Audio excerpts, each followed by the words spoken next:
অনেক সাহাবায়ে কেরামের নাম মনে আসতেছে, গরিব, কালো।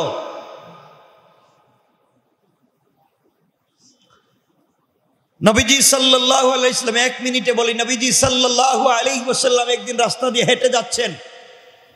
দেখেন তো দুনিয়া কার নাম। ও ভাই, আজকেও বলেছি আল্লাহকে চিনুন, আল্লাহর সাথে সম্পর্ক করুন, আল্লাহকে ভালোবাসতে শিখুন। আল্লাহর সাথে যদি সম্পর্ক রাখেন, আল্লাহ চাইলে গোটা দুনিয়াকে আপনার কদমে রেখে দিতে পারেন। পারেন কি পারেন না? পারেন। হযরত ওমর ফারুক রাদিয়াল্লাহু তাআলা আনহু, তিনি ছিলেন উটের রাখাল। কিসের রাখাল? সবাই বলেন। এত সহজ সরল লোক ছিলেন, লম্বা মানুষ ছিলেন ওমর, এত সহজ সরল। আরবে যখন উত্তপ্ত রোদ, নিচে পাথর আর বালি, যখন উত্তপ্ত গরম, তখন তিনি উটের পিছনে গিয়ে বসতেন। উটের ছায়ার জন্য উট প্রস্রাব করত তার মাথায়, তিনি যে সরাবেন এই বুদ্ধিটাও নাই। ওমরের কথা বলছি, এই বুদ্ধিটা নাই যে তার মাথায় উট প্রস্রাব করতেছে। এই ওমর তাকওয়ার মাধ্যমে, মারিফত, আল্লাহর পরিচয়ের মাধ্যমে হয়ে গেলেন এই গোটা অর্ধ দুনিয়ার খলিফা। সুবহানাল্লাহ বললেন। আল্লাহ বানিয়ে দিয়েছে। এজন্য মনে রাখবেন, আল্লাহকে ভালোবাসতে শিখি, আল্লাহর হয়ে যাই, আল্লাহ সব আমাদেরকে দিয়ে দিবেন। সাহাবীর নাম বলছেন, একজন সাহাবী রাস্তায় বসে আছেন, রাসূল পাক সাল্লাল্লাহু আলাইহি ওয়াসাল্লাম যাচ্ছেন। কিছু দূর যাওয়ার পরে দেখেন একজন সাহাবী গরিব। কি ওই সময়কার গরিব মানে ঘরবাড়ি নাই, থাকবার জায়গা নাই, পরনের কাপড় নাই, পেটে খাবার নাই। এমন লোক কি আছে আজকালকে? থাকারও জায়গা নাই, পেটে খাবারও নাই, শরীরে কাপড়ও নাই, এমন লোক আছে? কথাগুলো শোনেন। নবীজি দেখলেন বসে আছে গাছের গোড়ায়, বসে বসে কি ধ্যান করতেছে। নবীজিও চমৎকার বিনোদন করতেন, হাসাতেন, আনন্দ দিতেন। আস্তে আস্তে পিছনে গেলেন, পিছন থেকে সামনের দিকে এভাবে চুকে ধরলেন। সুবহানাল্লাহ বললেন। নবীজি পিছনে দাঁড়াইয়া ওই সাহাবী চুকে ধরলেন এভাবে। সাহাবী বলছেন, কে? আমি একা একা বসে আছি গাছের গোড়ায়, মন ভালো নাই, পেটে খাবার নাই, শরীরে কাপড় নাই, থাকবার জায়গা নাই, কে আপনি আমার চুকে ধরছেন? চুকটা ছেড়ে দেন। নবীজি কণ্ঠস্বর পাল্টাইয়া বললেন, কে আমি? তুমি বলো। সুবহানাল্লাহ বললেন। একজন গরিব মানুষ, থাকবার জায়গা নাই, পেটে খাবার নাই, শরীরে কাপড় নাই, আর ধরছেন তার চুকে আল্লাহর পরে যার মর্যাদা, সেই বিশ্ব নবী। আল্লাহু আকবার। তার কষ্ট দূর করে দিতে চান, ভালোবাসা বিনিময় করতে চান। সাহাবী তো চিনতে পারতেছেন না কে। হঠাৎ শরীরে হাত দিতে দিতে রাসূলের গাল মুবারকে হাত লেগেছে। হাতে হাত লেগেছে, তিনি বুঝতে পারলেন এত নরম হাত, এত নরম মুখ আর গাল, এটা তো রাসূলের পাক ছাড়ার কারো হতে পারে না। তিনি বুঝতে পারলেন আমাকে বিশ্বনবী ধরেছেন। তিনি বললেন, কে? আমি চিনতে পারতেছি না, কিন্তু মোটামুটি ধরতে পারতেছি আপনি কে। এই বলে আস্তে আস্তে করে নিজের হাত রাসূলের হাতে ধরে টান দিয়া বললেন, ইয়া রাসূলুল্লাহ, আমি আপনাকে চিনতে পেরেছি, আপনি আমার চুকে ধরেছেন। ইয়া রাসূলুল্লাহ, আপনার বুকটা আমার পিঠের সঙ্গে লাগাইয়া আপনি হাত দিয়ে আমাকে একটু শক্ত করে ধরেন। রাসূল বলেন, কেন তোমাকে ধরবো? উনি বলছেন, ইয়া রাসূলুল্লাহ, আপনি যদি আপনার বডিটা আমার বডির সঙ্গে চাপ দিয়ে ধরেন, কসম রব্বে পাকের জাতের, আমার এই বডিতে জাহান্নামের আগুন আর লাগবে না। আপনি আমাকে ধরেন।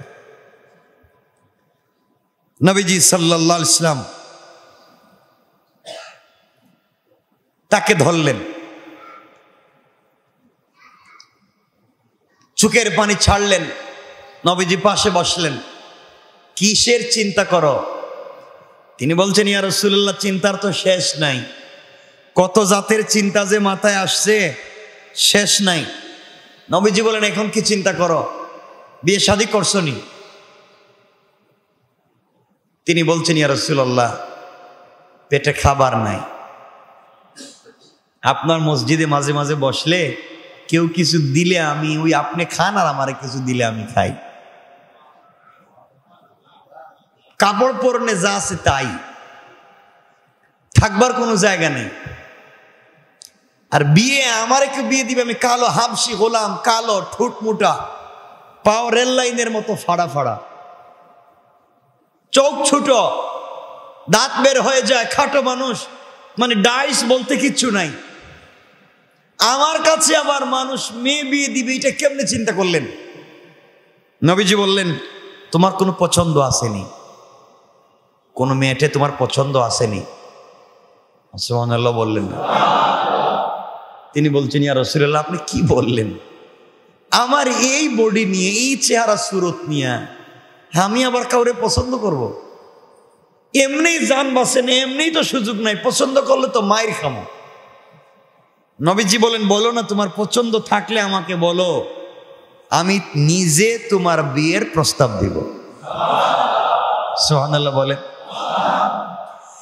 আমার মুসলমান বন্দেগান, গভীর মনোযোগ। আল্লাহর পয়গম্বরের প্রিয় সাহাবী ডাক দিয়ে বলতে লাগলেন, ইয়া রাসূলুল্লাহ, ইয়া হাবিবাল্লাহ, পয়গম্বর আরবি, সত্যি সত্যি কি আপনি আমার বিয়ের প্রস্তাব করবেন? আমি যদি বলি আপনি কি আমার বিয়ের প্রস্তাব করবেন, যদি কোনো মেয়ের সংবাদ দেই? নবীজি বললেন, সাহাবী, কথা যেহেতু আমি বলেছি, তোমার বিয়ের সংবাদটুকুনো আমি বলে দেব, বলো তো কে তোমার পছন্দ? ইয়া রাসূলুল্লাহ, আপনি যেহেতু বলেছেন, আমি একজন মেয়েকে বড় পছন্দ করি, জীবনে দেখি নাই, তার বাপকে আমি চিনি, তার পরিবার চিনি, বংশ চিনি। নবীজি বললেন, কে? তিনি বলতে লাগলেন, ইয়া রাসূলুল্লাহ, ইয়া হাবিবাল্লাহ, তিনি হলেন মদিনার সব থেকে বড় শিল্পপতি সাহাবী, যার শত শত গুড়া আছে, শত শত খেজুরের বাগান আছে, কোটি কোটি টাকার মালিক, তার একমাত্র মেয়ে, যেই মেয়েটার উপাধি হুরে মদিনা, মদিনার হুর, বিশ্ব সুন্দরী, ওই মেয়েটা আমার পছন্দ। নবীজি বললেন, তোমার মাথা কি ঠিক আছে? তোমার শরীরে কাপড় নাই, পেটে খাবার নাই, থাকবার জায়গা নাই, আর তুমি চোখ ফালাইছো একবারে মদিনার সব থেকে বড় শিল্পপতির মেয়ে। তিনি ডাক দিয়ে বলছেন, ইয়া রাসূলুল্লাহ, আপনি যেহেতু আমাকে বলেছেন আপনি বিয়ের প্রস্তাব করবেন, তাহলে সাধারণ ফ্যামিলিতে বলে লাভ নাই, ধরলে একবারে বড় জায়গায় ধরা দরকার। আপনি যেহেতু বিয়ের প্রস্তাব করবেন, নবীজি বলেন, কথা যেহেতু দিয়েছি, আমি তোমার বিয়ের প্রস্তাব করব, তুমি যাও, তার বাড়িতে তুমি গিয়ে আমার সালাম দিবা, আমার সালাম দিয়ে বলবা, আমি নবীজি বলেছি তার মেয়ের বিয়েটা যেন তোমার সঙ্গে দেয়া দেয়। সুবহানাল্লাহ বলেন। তিনি বলছেন, ইয়া রাসূলুল্লাহ, এই কথা বললে যদি মায়ের দেয়, আমার চেহারা দেখলেই তো মায়ের শুরু করে দিই, এর মাঝে কিছুই নেই আমার। নবীজি বলেন, যাও, আমি তোমাকে বলছি। আমি সংক্ষেপ করে বলছি, এই কটা লম্বা করে নাম নিয়ে যদি আমি মূল ঘটনা বলি, আমার 1-1.5 ঘন্টা লাগবে আমার আলোচনার সামনে। কারণ একজন এমন প্রশ্ন করে রাখছে, 1 পৃষ্ঠায় প্রশ্ন করছে, আমি 3 লাইনে লিখে আনছি। পুরো আধা ঘন্টা শুধু প্রশ্নটা দেখলাম যে এটা আমারে করলো কেন, আমাকে এই প্রশ্নটা করতে গেছে কেন। তো প্রশ্নে আরো অনেক প্রাসঙ্গিক অপ্রাসঙ্গিক বিষয় ছিল, সব বাদ দিয়ে আমি প্রশ্নটাকে লিখে নিয়ে আসছি, চেষ্টা করবো এই প্রশ্নের জবাব আপনাদেরকে দিতে। মানুষ তো অনেক খামোখা প্রশ্ন করে, কিছু কেন জানি করে তা তো আমি জানি না। আমার বন্ধুগণ, এক পর্যায়ে উনি বাড়িতে গেছেন, বাড়ি থেকে দরজায় নক করে বলছেন, বাড়িতে কেউ আছেন? ঘরের ভিতর থেকেই শিল্পপতি সাহাবী বের হয়ে আসে, বলতেন, তুমি কে, কি চাও? তো আমি কিছু চাই না। কেন আসছো আমার দরজা ডাক দিছ? আমি আপনার বাড়িতে এসেছি, বিশ্বনবী সরকার কায়নাত আপনার বাড়িতে আমাকে পাঠিয়েছেন আপনার মেয়েকে আমার কাছে বিয়ে দিতে। এই কথা বলে আর দাঁড়ায় নাই, দিছে এক দৌড়। দাঁড়াইলে যদি মাইর দে, দৌড়। উনি বলেন দৌড়াও কেন? কিছু দূর গিয়ে পিছন দিকে তাকায় দেখে ও আসতেছে কিনা। আর চিন্তা করছে এই প্রস্তাব দেওয়ার পরে তো আমার মায়ের ছাড়ার কোনো পদ্ধতি নেই। তিনি বলছেন তোমার সাহস তো কম না, তুমি আমার বাড়িতে ঢুকে আমার ঘরে এসে একজন হাবশি কৃতদাস কালো গোলাম তুমি আমার মেয়ের বিয়ের প্রস্তাব করছো। আমি তো দেই নাই, আমি নাই, তা রসুল আমারে পাঠাইছে, আমার কিচ্ছু এখানে কর। রসুল বলছেন আমি এসে সংবাদ প্রেরণ করে দিলাম। তিনি রাগে অগ্নিশর্মা, যাও তুমি, কি বলছো সত্য না মিথ্যা কিছু বুঝতে পারতেছে, চলে যাচ্ছে। দেখেন পরিবারে যদি দিন থাকে, আমি বুঝাতে চাচ্ছি আপনারা মনে করেন টাকাওয়ালা ফ্যামিলি হইলে ইসলাম নাই। শিল্পপতি হাজার হাজার কোটি টাকার পরিবার মানে ওয়েস্টার্ন কালচার, ফ্রিডম কান্ট্রির মতো চলাফেরা, কাপড় আছেতে নাই এমন চলাফেরা না। টাকা পয়সা থাকলেও শিল্পপতির ঘরেও আল্লাহ বুজুর্গ বানাইয়া দিতে পারে। আমি এদিকে নিয়ে যেতে চাচ্ছি। যেই মেয়েটার বিয়ের প্রস্তাব নিয়ে ওই সাহাবী গিয়েছিলেন, উনি দরজার আড়াল থেকে সব শুনেছেন। তিনি বাপকে ডেকে বলেছেন, আব্বাজান কে আমাদের বাড়িতে এসেছিল, আপনি বের করে দিলেন। বাপ বলছেন, মা তুমি বুঝবা না, বলে আমাকে বলতে হবে, আমি শুনেছি। মা, একটা কালো কৃতদাস গোলাম তোমার বিয়ের প্রস্তাব নিয়ে এসেছে। আমি রাগ তাকে বের করে দিয়েছি। মেয়ে বলছে, আব্বাজান আমিও শুনেছি, কিন্তু সে কি তার পক্ষ থেকে বলেছে না অন্য কোনো কথা বলেছে? বাবা বলেছেন, মা সে বলছে রসুল তাকে পাঠিয়েছেন। মদিনার শিল্পপতির মেয়ে, হুরে মদিনা, বিশ্ব সুন্দরী, ডাক দিয়ে বলছে, আব্বাজান সে কালো হতে পারে, সে হাবশি গোলাম হতে পারে, তার বডি ডাইস না থাকতে পারে, তার পরনে কাপড় ঠিক মতো না থাকতে পারে, থাকবার জায়গা না থাকতে পারে, 3 বেলার খাবার না থাকতে পারে, বিশ্বনবী যেহেতু পাঠিয়ে দিয়েছেন, আমার বিশ্বাস রসুল তাকে দিল দিয়ে ভালোবাসেন, আর রসুল যাকে ভালোবাসেন জান্নাতে রসুল তাকে নিয়ে যাবেন। আমার মন বলছে রসুল যদি সত্যি পাঠিয়ে থাকেন, আমি এই বিয়েতে রাজি। আমি দুনিয়ার টাকা পয়সা লোভ লালসা আমি কিচ্ছু চাই না। এই হাবশি কৃতদাস গোলামকে বিয়ে করে আমি জান্নাতে তাকে নিয়ে রসুলের পাশে থাকতে চাই। আপনি যদি রাজি না হন, আমি নিজে এখন রসুলের কাছে গিয়ে বিয়ের প্রস্তাব নিয়ে হাজির হব। চিন্তা করতেছেনি বাবা, আপনি যান, নচেত আমি নিজে যাব, রসুল পাঠিয়েছেন। আপনি এই কথাকে বাদ দেওয়ার কোনো সুযোগ নাই। আমি বলতে চাইলাম, একটা ফ্যামিলিতে কত টাকা টাকা টাকা, মদিনার সব থেকে শিল্পপতি, বিশ্ব সুন্দরী, সে রাজি হয়েছে একমাত্র দ্বীনের টাকা যায়, তাকওয়া অর্জনের কারণে। এজন্যে টাকা থাকলেই আজকালকে আমাদের কিছু টাকা মানে কিছু শয়তানি, কথা বলেন, দ্বীনকে নিয়ে যান। এরপরের আলোচনা অনেক লম্বা, আমরা সেদিকে যাব না। এরপরে তিনি আসলেন, সে বলছেন, ইয়া রাসূলুল্লাহ আমার মেয়ের বিয়ের প্রস্তাব করে কি আপনি পাঠিয়েছিলেন? নবীজি বলেছেন, হ্যাঁ আমি পাঠিয়েছি। ইয়া রাসূলুল্লাহ আমিও রাজি, আমার মেয়েও রাজি। চিন্তা করতেছেন, নবীজি সাহাবীকে ডেকে বললেন, তোমার তো বিয়ে ঠিক হয়েছে। এটা তো আমি জানি ইয়া রাসূলুল্লাহ, আমি তো জানি আমার বিয়ে ঠিক। আপনি প্রস্তাব করছেন, আসমানের নিচে কি কারো ক্ষমতা আছে আপনার প্রস্তাবকে ফিরিয়ে দেওয়ার? ওটা তো আমি জানি, কিন্তু দৌড় দিছি যদি আমারে মাইর দেয়। নবীজি বললেন, বিয়ে যে করবা, তোমার থাকবার ঘর কই?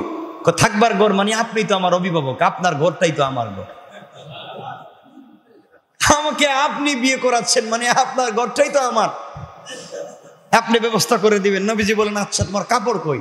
ইয়া রাসূলুল্লাহ বিয়েটা তো আমি প্রস্তাব করি নাই, করছেন তো আপনি, ব্যবস্থা কি কোথায় করা লাগবে এটা তো আপনি জানেন। চিন্তা করেন। নবীজি বলেন, তা মানলাম, মোহর আসেনি, মোহর তো নগদ দেওয়া লাগবে, আমি তো বাকি কোনো কারবার পছন্দ করি না। মোহর মানি আজকে তো দুপুরে খাইও নাই, আমি তো দুপুরে খাই নাই, আমি টাকা পাবো কোথায়, মোহর দিব? নবীজি বললেন, যাই বলো নগদ কিন্তু দেওয়া লাগবে। এরপরে রাসূল পাক সাল্লাল্লাহু আলাইহি ওয়াসাল্লাম মোহরের জন্য, টাকার জন্য 3 জন সাহাবীর কাছে পাঠিয়েছিলেন। সেটা লম্বা ইতিহাস, আমি ঘটনা বললে পুরো ঘটনা বলতে হবে, আর আপনাদের কষ্ট হবে না। আরে শোনেন না, আমার তো আরো কথা আছে। তো তো সোয়া 10টা, ঘড়িতে মিলাচ্ছি টাইম। এজন্য আমি বোঝাতে চাইলাম, একটা পরিবারে যদি দিন থাকে, আল্লাহর ভয় থাকে, রাসূলের প্রতি অগাধ বিশ্বাস, আল্লাহর তাওহীদের প্রতি বিশ্বাস, রাসূলের রিসালাতের প্রতি যদি বিশ্বাস থাকে, তাহলে দুনিয়ার কোনো চাকচিক্য দিয়ে আটকানো যাবে না। দিন যা বলবে তাই সে করবে, ঠিক কিনা? আজকে আমরা টাকা হলেই খারাপ হয়ে যাই, টাকা হলেই খারাপ হয়ে যায়। এর জন্য টাকা হলে কেউ জান্নাত কিনে, আর টাকা হলে কেউ জাহান্নাম কিনে। কথা বলেন না কেন? কেউ টাকা দিয়ে জান্নাত কিনে, আর কেউ টাকা দিয়ে জাহান্নাম কিনে। কেউ টাকা দিয়া মসজিদেরও সভাপতি, ওয়াজ মাহফিলেরও সভাপতি, গানেরও সভাপতি, কনসার্টেরও সভাপতি, আছে না নাই? সব জায়গায় হ্যাঁ সভাপতি। জাহান্নামে মনে সভাপতি মনে হইতেছে, সব জায়গায় সভাপতি। এজন্য এগুলো করা যাবে। এই দুনিয়ার জমিনে আল্লাহ তাআলা আমাদেরকে প্রেরণ করেছেন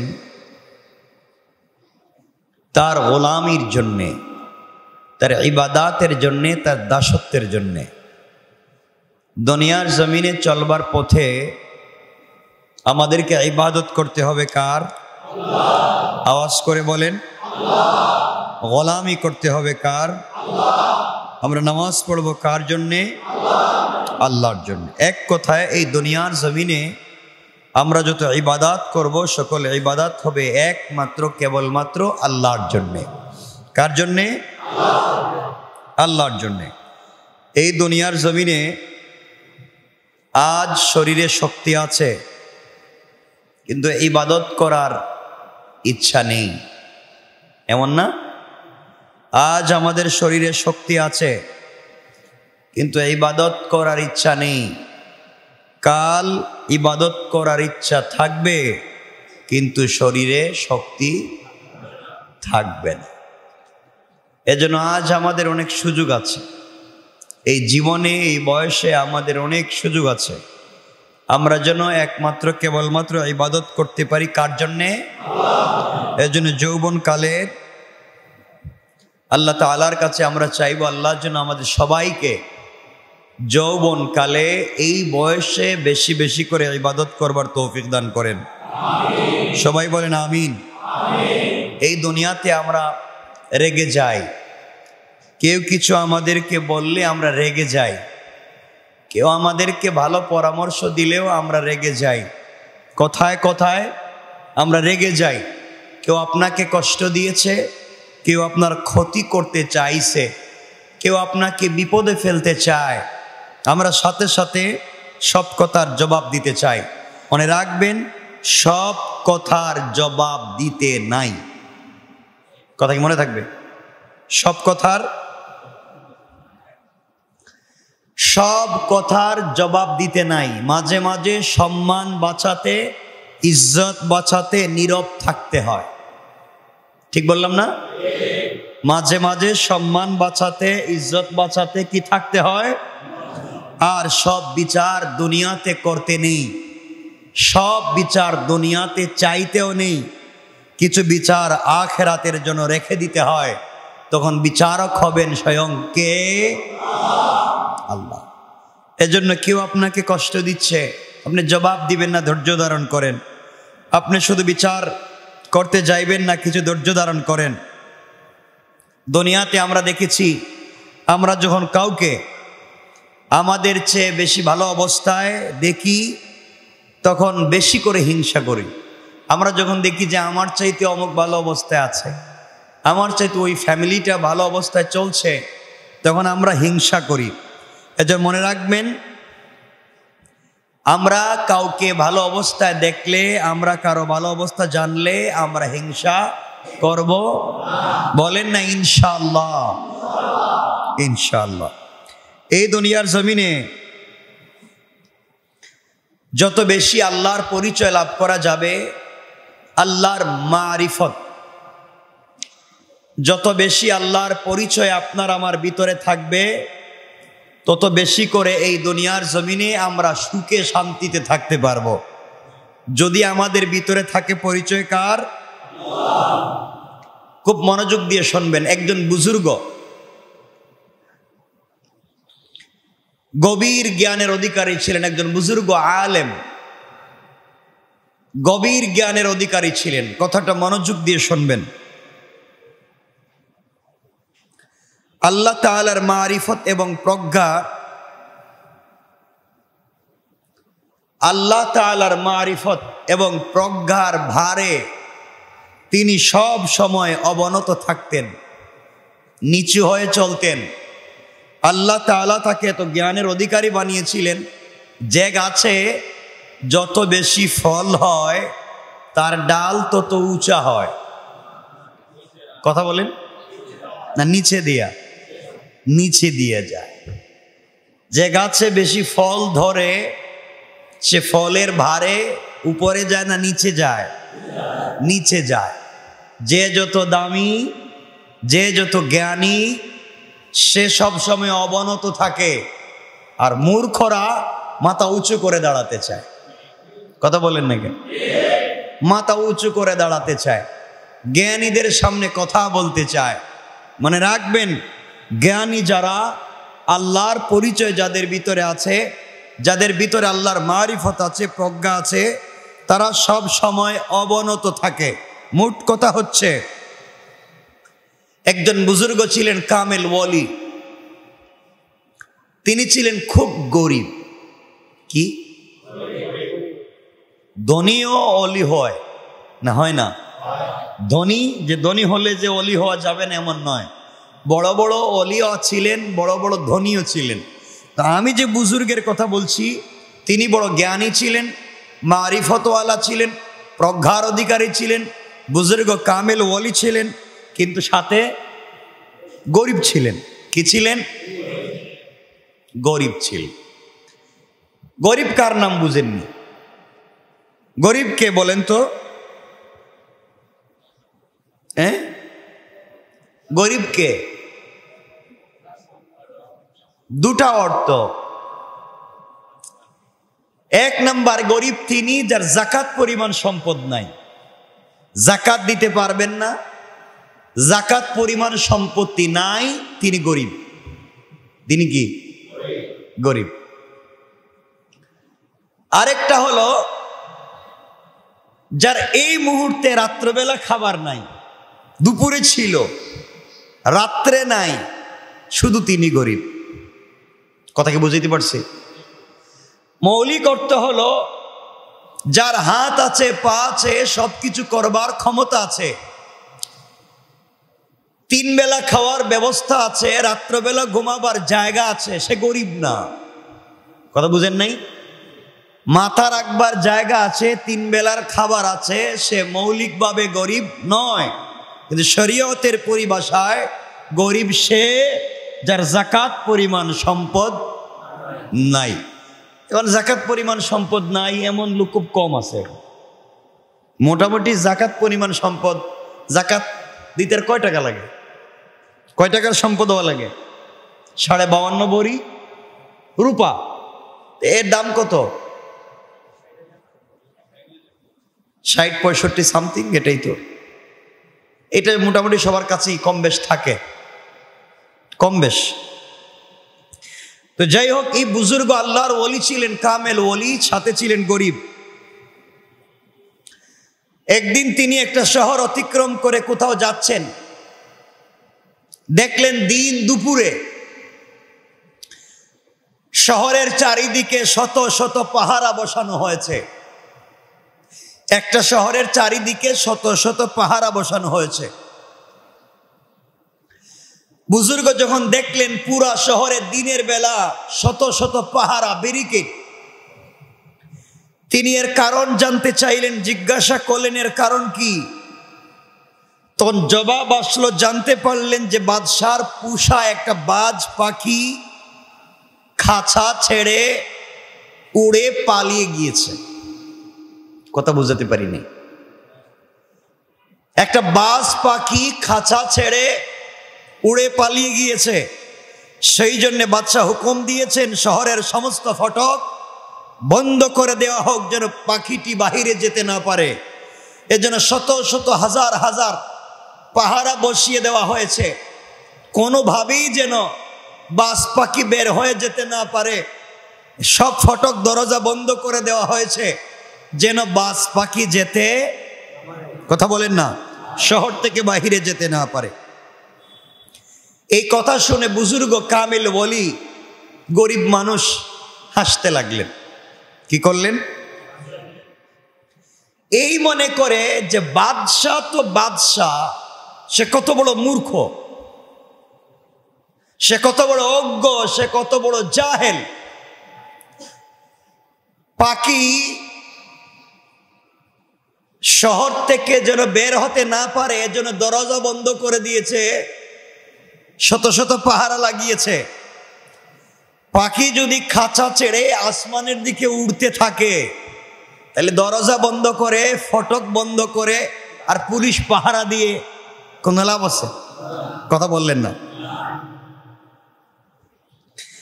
তিনি হেসে হেসে বললেন যে খাঁচা ছেড়ে যদি পাখি উড়েই যায়, তাইলে এই শহরের দরজা বন্ধ করে আর পুলিশ পাহারা দিয়ে লাভ নাই, ওটা তো উপর দিয়ে উড়ে যাইতে পারে। এই বুদ্ধিও বাদশার, কথা বলেন না কেন, নাই। এই কথাটি বাদশা বুঝতে পারল না যে আসলেই তো এটা সত্য। বুজুর্গ বেশ গর্বের সাথে আল্লাহর দরবারে আরজ করলেন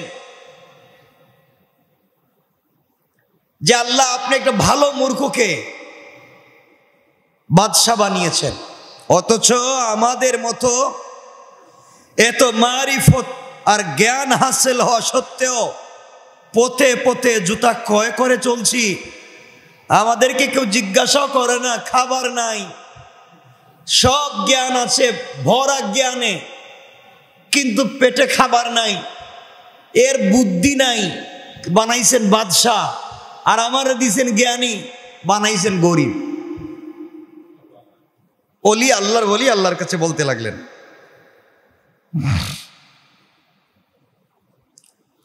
আল্লাহর তরফ থেকে ইলহামের মাধ্যমে, কাশফের মাধ্যমে, ইশারার মাধ্যমে জবাব আসলো, তুমি কি চাও? তোমার ইলম এবং মারিফত এবং দরিদ্রতা এই বাদশাকে দিয়ে দিই। আল্লাহর পক্ষ থেকে এই বুজুর্গের কাছে ইলহাম হলো, কাশফ হলো, যে তুমি কি চাও যে তোমার এই বুজুর্গি, তোমার এই ইলমে মারিফত, তোমার এই জ্ঞান, তোমার এই দরিদ্রতা সব বাদশাকে দিয়ে দিই, এবং তোমাকে তার মূর্খতা এবং আল্লাহর প্রতি অবহেলা, তার স্থলাভিষিক্ত তোমাকে করে দিই। তোমার জ্ঞান, তোমার মারিফত সব দিয়া দিই বাদশারে, আর বাদশার মূর্খতা তোমাকে দিয়া তার স্থলাভিষিক্ত বানাইয়া দিই। এই কথা শুনে বুজুর্গ কেঁপে উঠলেন এবং সঙ্গে সঙ্গে সিজদায় পড়ে গেলেন এবং বলতে লাগলেন, আমি কখনো এরূপ হতে রাজি না। আমার এই মারিফত, আমার এই ইলম 7 রাজার দনের চাইতেও দামি, কারণ আমি আল্লাহকে চিনি, আমার কাছে আল্লাহর পরিচয় আছে, আমার কাছে জ্ঞান আছে, আমার কাছে বুজুর্গি আছে, আমার ভিতরে রাসূলের পরিচয় আছে, আমার দারিদ্রতাই আমার অহংকার। এই জন্য হযরতে আলী বলছেন, রাদিনা বিকিসমাতিল জব্বার ফিনা লানাল ইলমু ওয়ালিল জুহালে মালুন। হযরতে আলী কাররামাল্লাহু ওয়াজহা, আল্লাহ যাকে আসাদুল্লাহিল গালিব বানিয়েছেন, যিনি হযরতে ফাতেমার স্বামী, যিনি হাসান হুসাইনের বাবা, যিনি রাসূল পাকের মেয়ের জামাই, যিনি রাসূল পাকের কলিজার টুকরা চাচাতো ভাই, তিনি বলছেন আল্লাহ পাকের এই বন্টনের দ্বারা আমরা সন্তুষ্ট যে তিনি আমাদেরকে দিয়েছেন ইলম আর মূর্খদেরকে দিয়েছেন সম্পদ। কথা বুঝাইতে পারছি? এজন্য রাগ করবেন না। আজকালকে ইলম জ্ঞানীদেরকে সম্মান করা হয় না। দেখবেন বড় বড় জ্ঞানী, বড় বড় প্রফেসরেরা, বড় বড় শিক্ষিত ডক্টরেরা ওই মূর্খ কোম্পানির মালিকের চেয়ারের সামনে দাঁড়িয়ে স্যার বলতে হয়। কথা বলছেন না কেন? সমাজে দেখবেন মূর্খ লোক সমাজপতি হয়ে গিয়েছে, বিশাল বড় ব্যক্তিত্ব, রাজনৈতিক কর্তা হয়ে গিয়েছে। আর যারা বিসিএস ক্যাডার দিয়া সর্বোচ্চ শিক্ষা শিক্ষিত হয়ে গিয়েছে, সে ওর সামনে গিয়ে সেলুট দেওয়ার সার কয়। কথা বলেন না কেন? উল্টে গেছে সব। এজন্য আল্লাহ রাব্বুল ইজ্জত ওয়াল জালাল বুঝাতে চাইলেন যে আমি তোমাদেরকে দিয়েছি ইলম, জ্ঞান। মূর্খদেরকে অনেকাংশে সব জিজ্ঞেস নয়, সব সময় নয়। অনেক জ্ঞানীরাও সম্পদওয়ালা, অনেক সম্পদওয়ালারাও জ্ঞানী। ঠিক বললাম না? আল্লাহ অধিকাংশ বিষয়ে বুঝাতে চান। সুতরাং দরিদ্রতা যেমন তাকওয়ার কারণে মর্যাদা লাভ করেছে, তেমনি ধনীরাও তাকওয়ার কারণে মর্যাদা লাভ করতেই পারেন। গরিব সাহাবী হযরতে বেলাল তাকওয়ার কারণে মর্যাদা লাভ করেছেন। গরিব সাহাবী হযরতে সিদ্দিক আকবর তাকওয়ার কারণে মর্যাদা লাভ করেছেন। ধনী সাহাবী হযরত উসমান গনি তাকওয়ার কারণে তিনি মর্যাদা লাভ করেছেন। সুবহানাল্লাহ বললেন না?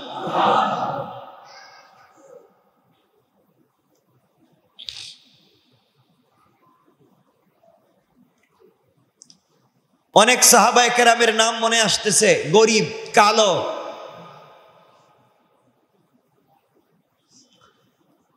নবীজি সাল্লাল্লাহু আলাইহি ওয়াসাল্লাম, এক মিনিটে বলি, নবীজি সাল্লাল্লাহু আলাইহি ওয়াসাল্লাম একদিন রাস্তা দিয়ে হেঁটে যাচ্ছেন।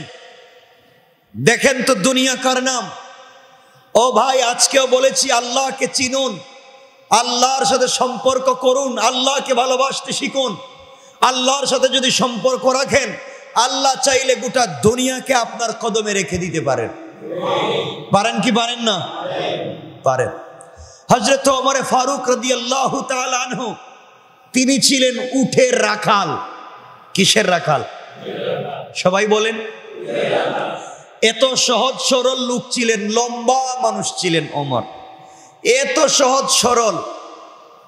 আরবে যখন উত্তপ্ত রোদ, নিচে পাথর আর বালি, যখন উত্তপ্ত গরম, তখন তিনি উটের পিছনে গিয়ে বসতেন। উটের ছায়ার জন্য উট প্রস্রাব করত তার মাথায়, তিনি যে সরাবেন এই বুদ্ধিটাও নাই। ওমরের কথা বলছি, এই বুদ্ধিটা নাই যে তার মাথায় উট প্রস্রাব করতেছে। এই ওমর তাকওয়ার মাধ্যমে, মারিফত আল্লাহর পরিচয়ের মাধ্যমে হয়ে গেলেন এই গোটা অর্ধ দুনিয়ার খলিফা। সুবহানাল্লাহ বললেন? আল্লাহ বানিয়ে দিয়েছে। এজন্য মনে রাখবেন, আল্লাহকে ভালোবাসতে শিখি, আল্লাহর হয়ে যাই, আল্লাহ সব আমাদেরকে দিয়ে দিবেন। সাহাবীর নাম বলছেন, একজন সাহাবী রাস্তায় বসে আছেন, রাসূল পাক সাল্লাল্লাহু আলাইহি ওয়াসাল্লাম যাচ্ছেন। কিছু দূর যাওয়ার পরে দেখেন একজন সাহাবী গরিব। কি? ওই সময়কার গরিব মানে ঘরবাড়ি নাই, থাকবার জায়গা নাই, পরনের কাপড় নাই, পেটে খাবার নাই। এমন লোক কি আছে আজকালকে? থাকারও জায়গা নাই, পেটে খাবারও নাই, শরীরে কাপড়ও নাই, এমন লোক আছে? কথাগুলো শোনেন। নবীজি দেখলেন বসে আছে গাছের গোড়ায়, বসে বসে কি ধ্যান করতেছে। নবীজিও চমৎকার বিনোদন করতেন, হাসাতেন, আনন্দ দিতেন। আস্তে আস্তে পিছনে গেলেন, পিছন থেকে সামনের দিকে এভাবে চুকে ধরলেন। সুবহানাল্লাহ বললেন? নবীজি পিছনে দাঁড়াইয়া ওই সাহাবীর চুকে ধরলেন এভাবে। সাহাবী বলছেন, কে?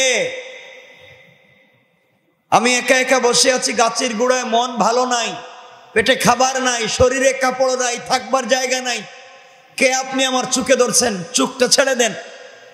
নবীজি কণ্ঠস্বর পাল্টাইয়া বললেন, কে আমি? তুমি বলো। সুবহানাল্লাহ বললেন? একজন গরিব মানুষ, থাকবার জায়গা নাই, পেটে খাবার নাই, শরীরে কাপড় নাই, আর ধরছেন তার চুকে আল্লাহর পরে যার মর্যাদা, সেই বিশ্ব নবী। আল্লাহু আকবার। তার কষ্ট দূর করে দিতে চান, ভালোবাসা বিনিময় করতে চান।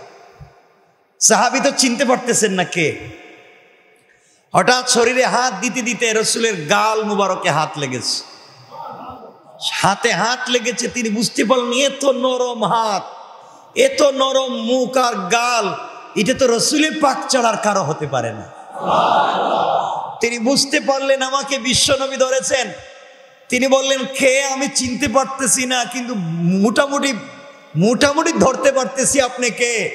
এই বলে আস্তে আস্তে করে নিজের হাত রসুলের হাতে ধরে টান দিয়া বললেন, ইয়া রাসূলুল্লাহ, আমি আপনাকে চিনতে পেরেছি, আপনি আমার চুকে ধরেছেন। ইয়া রাসূলুল্লাহ, আপনার বুকটা আমার পিঠের সঙ্গে লাগাইয়া আপনি হাত দিয়ে আমাকে একটু শক্ত করে ধরেন। রসুল বলেন, কেন তোমাকে ধরবো? উনি বলছেন, ইয়া রাসূলুল্লাহ, আপনি যদি আপনার বডিটা আমার বডির সঙ্গে চাপ দিয়ে ধরেন, কসম রব্বে পাকের জাতের, আমার এই বডিতে জাহান্নামের আগুন আর লাগবে না। আপনি আমাকে ধরেন। নবীজি সাল্লাল্লাহু আলাইহি ওয়াসাল্লাম তাকে ধরলেন, চোখের পানি ছাড়লেন, নবীজি পাশে বসলেন। কিসের চিন্তা করো? তিনি বলছেন, ইয়া রাসূলুল্লাহ, চিন্তার তো শেষ নাই, কত জাতের চিন্তা যে মাথায় আসছে, শেষ নাই। নবীজি বলেন, এখন কি চিন্তা করো? বিয়ে শাদী করছো নি? তিনি বলছেন, ইয়া রাসূলুল্লাহ, পেটে খাবার নাই। আপনার মসজিদে মাঝে মাঝে বসলে কেউ কিছু দিলে আমি ওই আপনি খান, আর আমারে কিছু দিলে আমি খাই। কাপড় পরনে যা আছে তাই, থাকবার কোনো জায়গা নেই। আর বিয়ে, আমারে কেউ বিয়ে দিবে, আমি কালো হাবশি গোলাম, কালো ঠোঁট মোটা, পাও রেল লাইনের মতো ফাড়া ফাড়া, চোখ ছোট, দাঁত বের হয়ে যায়, খাটো মানুষ, মানে ডাইস বলতে কিচ্ছু নাই। আমার কাছে আবার মানুষ মেয়ে বিয়ে দিবে, এটা কেমনে চিন্তা করলেন? নবীজি বললেন, তোমার কোনো পছন্দ আসেনি? কোনো মেয়েটে তোমার পছন্দ আসেনি? সুবহানাল্লাহ বললেন না। তিনি বলছেন, ইয়া রাসূলুল্লাহ, আপনি কি বললেন? আমার এই বডি নিয়ে, এই চেহারা সুরত নিয়ে আমি আবার কাউরে পছন্দ করব? এমনি জান বাঁচে না, এমনি তো সুযোগ নাই, পছন্দ করলে তো মায়ের খামো। নবীজি বলেন, বলো না, তোমার পছন্দ থাকলে আমাকে বলো, আমি নিজে তোমার বিয়ের প্রস্তাব দিব। সুবহানাল্লাহ বলে। আমার মুসলমান বন্দেগান, গভীর মনোযোগ। আল্লাহর পয়গম্বরের প্রিয় সাহাবী ডাক দিয়ে বলতে লাগলেন, ইয়া রাসূলুল্লাহ, ইয়া হাবিবাল্লাহ, পয়গম্বর আরবি, সত্যি সত্যি কি আপনি আমার বিয়ের প্রস্তাব করবেন? আমি যদি বলি আপনি কি আমার বিয়ের প্রস্তাব করবেন, যদি কোনো মেয়ের সংবাদ দেই? নবীজি বললেন, সাহাবী, কথা যেহেতু আমি বলেছি, তোমার বিয়ের সংবাদটুকুনো আমি বলে দেব, বলো তো কে তোমার পছন্দ? ইয়া রাসূলুল্লাহ, আপনি যেহেতু বলেছেন, আমি একজন মেয়েকে বড় পছন্দ করি, জীবনে দেখি নাই, তার বাপকে আমি চিনি, তার পরিবার চিনি, বংশ চিনি। নবীজি বললেন, কে? তিনি বলতে লাগলেন, ইয়া রাসূলুল্লাহ, ইয়া হাবিবাল্লাহ, তিনি হলেন মদিনার সব থেকে বড় শিল্পপতি সাহাবী, যার শত শত গুড়া আছে, শত শত খেজুরের বাগান আছে, কোটি কোটি টাকার মালিক, তার একমাত্র মেয়ে, যেই মেয়েটার উপাধি হৌরে মদিনা, মদিনার হৌর বিশ্ব সুন্দরী, ওই মেয়েটা আমার পছন্দ। নবীজি বললেন, তোমার মাথা কি ঠিক আছে? তোমার শরীরে কাপড় নাই, পেটে খাবার নাই, থাকবার জায়গা নাই, আর তুমি চোখ ফালাইছো একবারে মদিনার সব থেকে বড় শিল্পপতির মেয়ে। তিনি ডাক দিয়ে বলছেন, ইয়া রাসূলুল্লাহ, আপনি যেহেতু আমাকে বলেছেন আপনি বিয়ের প্রস্তাব করবেন, তাহলে সাধারণ ফ্যামিলিতে বলে লাভ নাই, ধরলে একবারে বড় জায়গায় ধরা দরকার। আপনি যেহেতু বিয়ের প্রস্তাব করবেন, নবীজি বলেন, কথা যেহেতু দিয়েছি, আমি তোমার বিয়ের প্রস্তাব করব, তুমি যাও, তার বাড়িতে তুমি গিয়ে আমার সালাম দিবা, আমার সালাম দিয়ে বলবা, আমি নবীজি বলেছি তার মেয়ের বিয়েটা যেন তোমার সঙ্গে দেয়া দেয়। সুবহানাল্লাহ বলেন।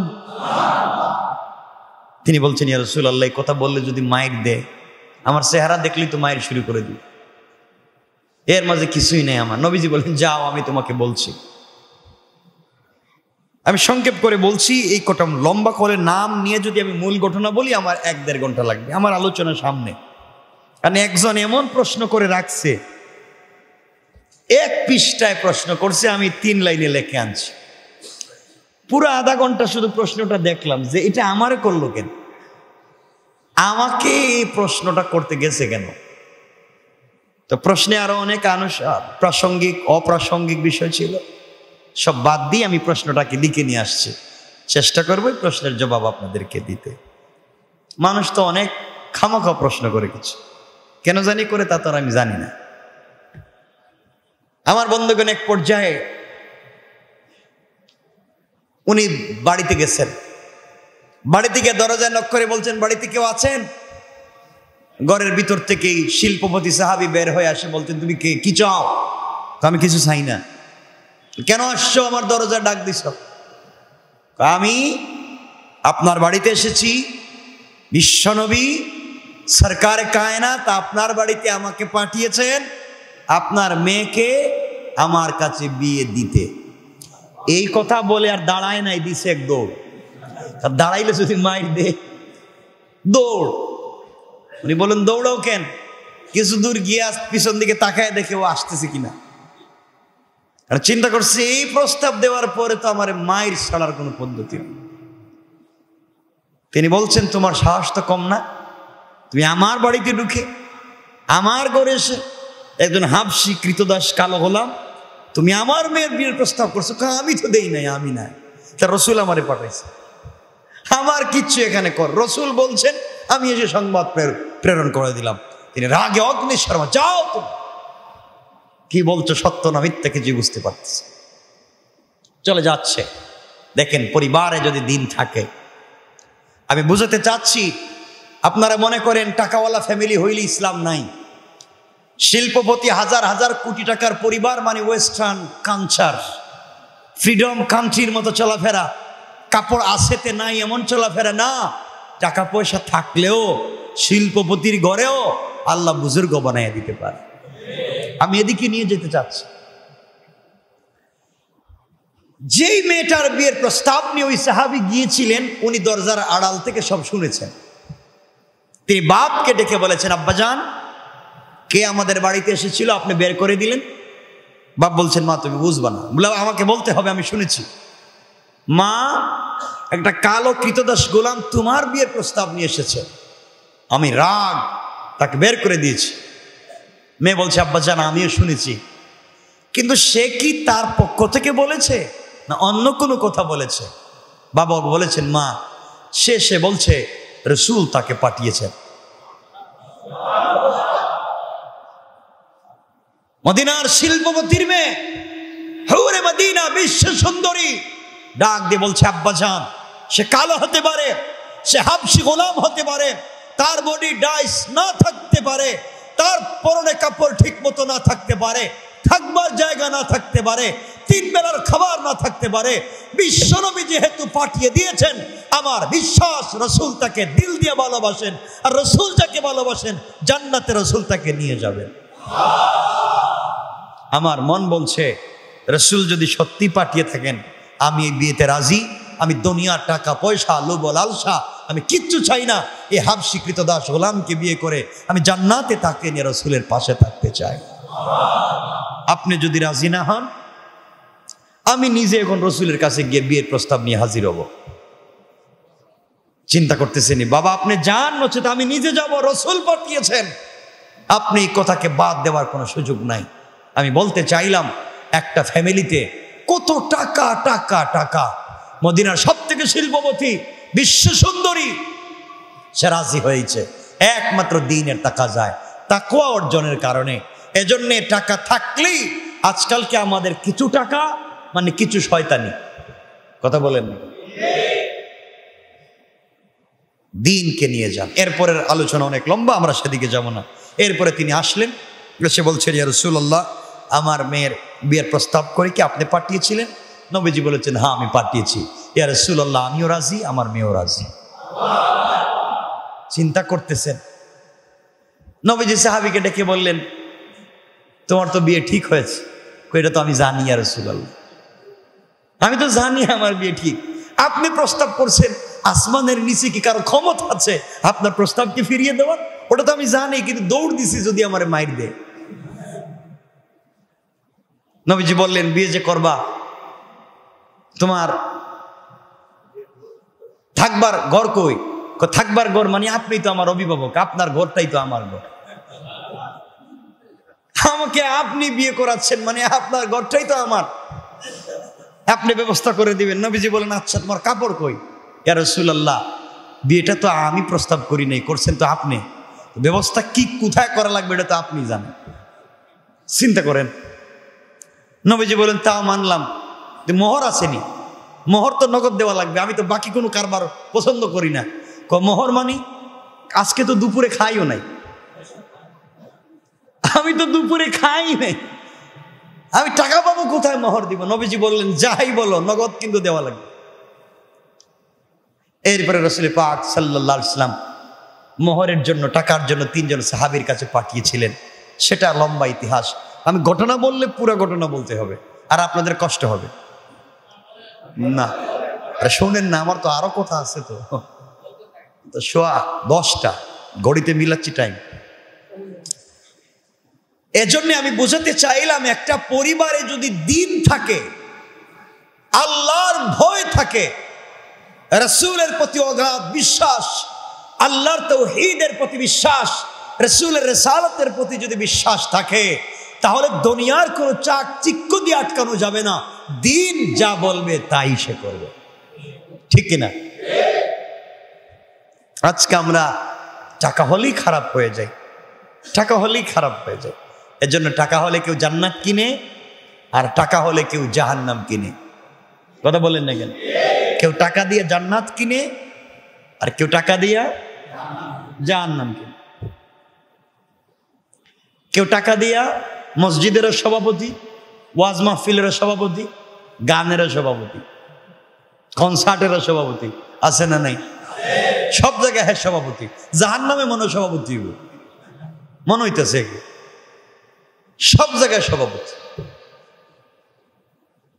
এজন্য এগুলো করা যাবে। মনে রাখবেন, যালিকা ফাদলুল্লাহি ইউতিহি মান ইয়াশা।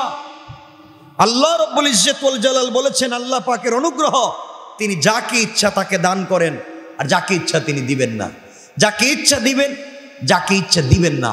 এজন্য মনে রাখবেন, আল্লাহর কাছেই ফিরে যাওয়া লাগবে।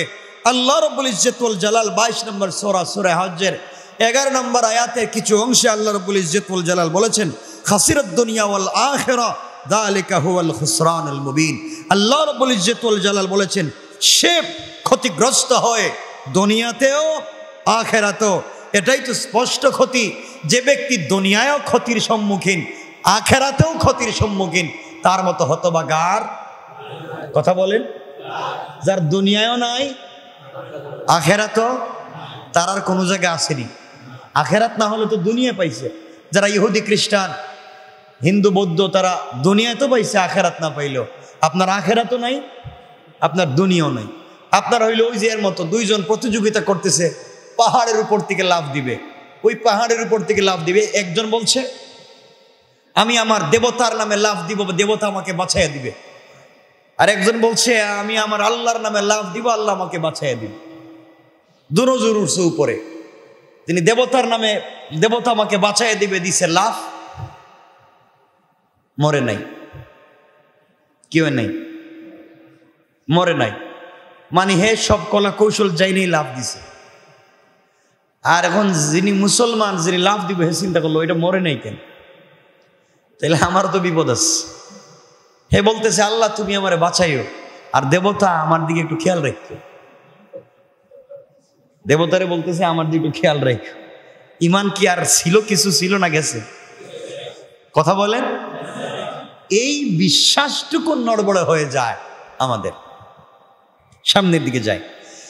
এই জন্য আমার মুসলমান বন্দেগান কথাগুলো দিল দিয়ে শোনেন। এই দুনিয়ার জমিনে আপনি যদি আল্লাহকে ভালোবাসতে পারেন, আল্লাহ রাব্বুল ইজ্জত ওয়াল জালাল আপনার কাছ থেকে দিনের 24টা ঘন্টা আল্লাহ আপনার কাছ থেকে নিতে চায় না। 24টা ঘন্টা দুনিয়ার কাজ করেন, শুধুমাত্র আল্লাহর হুকুম মতো আপনি করেন রাসূলের তরিকায়।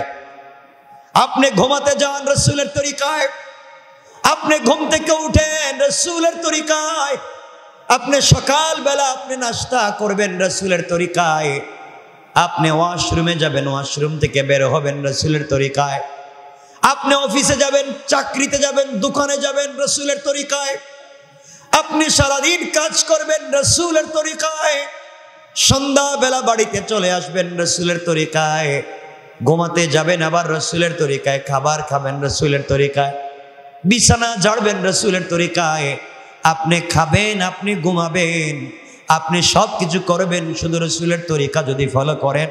দুনিয়ার সকল কাজ করছেন আপনি, আর আপনার আমল নামায় আখিরাতের জন্য সওয়াব লিখে দিবেন আল্লাহ। দুনিয়ার কাজ করেন আপনি, আল্লাহর হুকুম আর রাসূলের তরিকায় করেন। আজ আমরা ছোট ছোট যদি আমল দুনিয়ার জমিনে ঠিক মতো করতে পারতাম, কিয়ামতের দিনে বহুত বিপদ থেকে আমরা বেঁচে যাইতাম।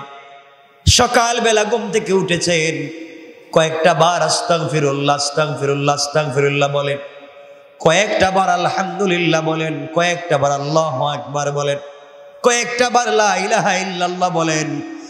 আল্লাহ রাব্বুল ইজ্জতুল জালাল বলছেন, গোলাম রে, যেই গোলাম ঘুম থেকে উঠে আলহামদুলিল্লাহ বলল আর বল আল্লাহ তাআলা আমি মরে গিয়েছিলাম, তুমি আবার আমাকে জিন্দা করেছো, আমার অক্সিজেন জারি করে দিয়েছো, আয় আল্লাহ তাআলা আমি তোমার উপরে সন্তুষ্ট, তোমার উপরে রাজি হয়ে গিয়েছি। রাত্রবেলা ঘুমাতে যাওয়ার সময় বান্দা যখন বলবে আল্লাহ তোমাকে উদ্দেশ্য করে আমি আবার ঘুমিয়ে যাচ্ছি, জানি ঘুমিয়ে যাওয়ার পরে যদি অক্সিজেন বন্ধ হয়ে যায় কিছুই করবার থাকবে না, আয় আল্লাহ তোমার উপরে ভরসা করে ঘুমিয়ে গেলাম। আল্লাহ রাব্বুল ইজ্জতুল জালাল বললেন, বান্দা আমার উপরে বিশ্বাস করে আমার উপরে ইয়াকিন নিয়ে তুমি ঘুমিয়ে গিয়েছো, ঘুম থেকে উঠে আলহামদুলিল্লাহ বলেছো, বান্দা 6 ঘন্টা ঘুমিয়েছো তুমি, 8 ঘন্টা ঘুমিয়েছো তুমি, এই 8 ঘন্টা তাহাজ্জুদের সিজদায় কাটিয়ে দিলে যতটুকুন সওয়াব হতো আমি আল্লাহ তোমার আমল নামায় ততটুকুন সওয়াব লিখে দিলাম। আপনি সারাদিন ইনকাম করেন, ওই ইনকাম করা পয়সা দিয়ে আপনি আপনার বাবাকে খাওয়ান, আপনি আপনার মাকে খাওয়ান, আপনি আপনার সন্তানকে খাওয়ান, আপনি আপনার স্ত্রীকে খাওয়ান, ভাই বোনকে আপনি খাওয়ান। সারাদিন কষ্ট করে টাকা ইনকাম করেছেন আপনি, পরিবারের সবাইকে খাওয়ালেন আপনি। মনে রাখবেন আল্লাহ তাআলা বলেছেন সারাদিন আল্লাহর রাস্তায় হাজার হাজার কোটি টাকা সাদাকা করলে যেই সওয়াব আপনি ইনকাম করে পরিবারের পিছনে ব্যয় করবার কারণে আল্লাহ তাআলা আপনার আমল নামায় এই পরিমাণ সওয়াব লিখে দিবে। শুধুমাত্র একমাত্র রাসূলের তরিকা ফলো করেন, রাসূলের তরিকা ফলো করেন। আল্লাহ রাব্বুল ইজ্জতুল জালাল বলেছেন, বান্দারে তুমি যখন বাড়িতে থাকবা, গরিব মানুষ হজ্জে যাইতে পারো না, অথবা ধনী মানুষ একবার ফরজ হজ্জে গিয়েছো আর যেতে পারলা না, ও বান্দা কিয়ামতের দিন তোমার তো কিছু সওয়াবের দরকার।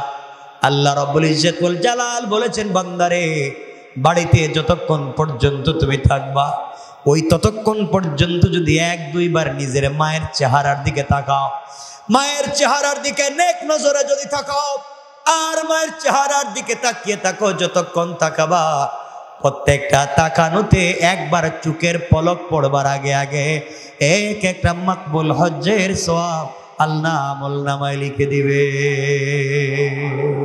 আল্লাহু আকবার বল।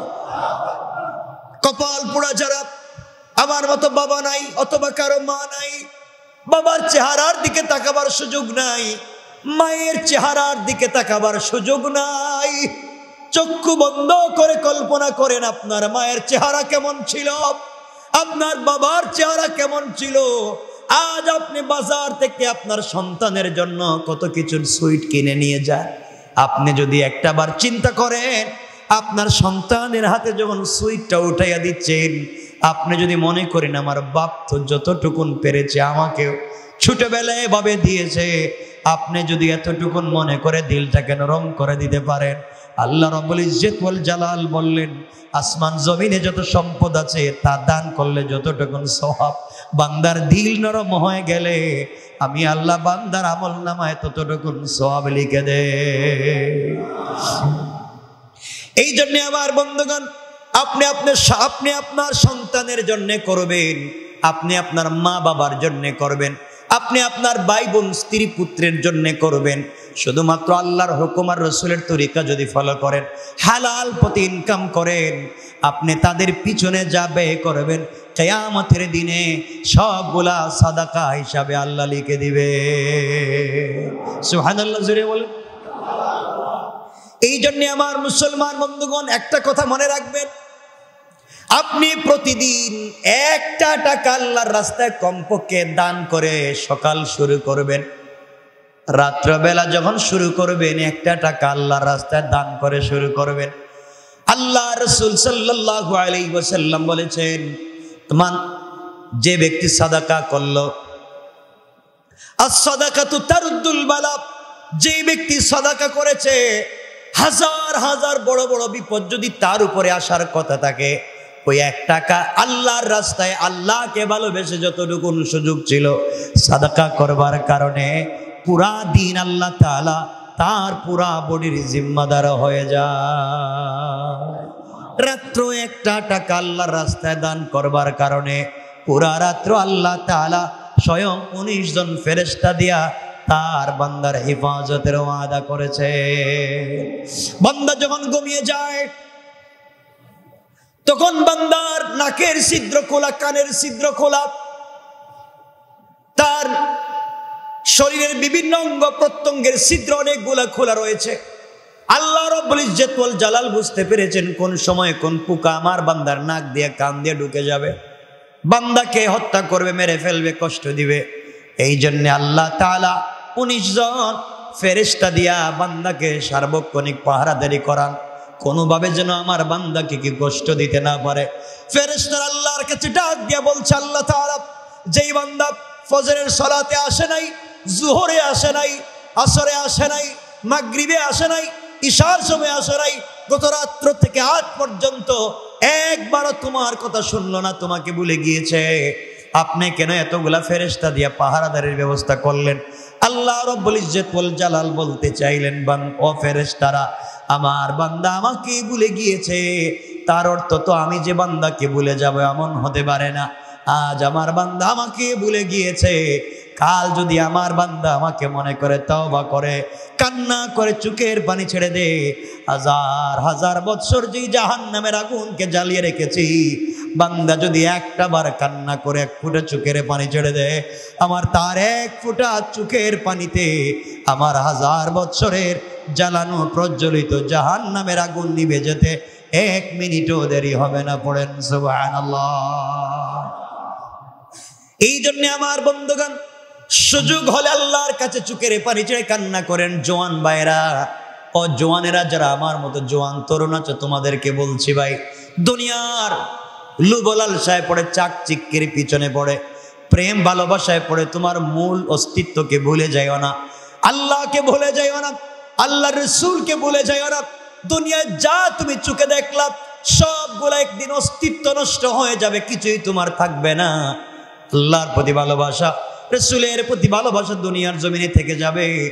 আজ তোমার আমার শক্তি আছে, চাইলে সারা রাত তাহাজ্জুদে কাটাইয়া দেই, এমন একদিন সামনে আসবে চাইলে আর সাজদা করতে পারবো না, চেয়ার ছাড়া বসতে পারবো না, রাত্রবেলা তাহাজ্জুদে দাঁড়াতে পারবো না। এই মুহূর্তে যদি আমরা 2 রাকাত নামাজ বেশি পড়ি, একটা সূরা বেশি তেলাওয়াত করি, একটা বার ইস্তেগফার তাসবিহ পড়ি, আল্লাহ রাব্বুল ইজ্জত ওয়াল জালাল বলছেন, বান্দারে, জোয়ান বয়সে তুমি যদি ঠিক মতো ইবাদত করতে পারো, বৃদ্ধ বয়স হয়ে যাওয়ার পরে যদি আগের মতো আর ইবাদত করতে না পারো, বান্দা, এখন আগের মতো দাঁড়াতে পারো না, তাহাজ্জুদের সময় উঠতে পারো না, ওযু করতে পারো না, তায়াম্মুম ঠিক মতো করতে পারো না, আগের মতো নামাজ রোজা করতে পারো না, কষ্ট হয়, বান্দারে, আমি আল্লাহ রাব্বুল ইজ্জত ওয়াল জালাল জানি তুমি আগের মতো ইবাদত করতে পারো না বৃদ্ধ হয়ে যাওয়ার কারণে। আমি আল্লাহ তোমার যৌবন বয়সের ইবাদত গুলাকে বৃদ্ধ বয়সেও তোমার আমল নামায় জারি করে রেখে দিলাম। এই সুযোগ তো এখনো আছে, তোমার আমার আছে। এই জন্য আমরা এই সুযোগকে কাজে লাগাতে পারবো তো ইনশাল্লাহ? বলেন না ইনশাআল্লাহ। আলোচনা অনেক লম্বা, কিন্তু আমার 12:30 10:30 হয়ে যাচ্ছে। আমারও তো একটা টাইমের বিষয় আছে, টাইম লম্বা করতে চাচ্ছি না, আপনাদেরকে কষ্ট দিতে চাই না, কারণ কথা তো আর একদিন বলতেছি না, প্রতিদিনই বলি। আর আপনারাও আজকালকে কম ওয়াজ জানেন না। হুজুর আমরাও কম বেশি জানি, সব জানি, তাহলে আর এত কষ্ট করে লাভ কি?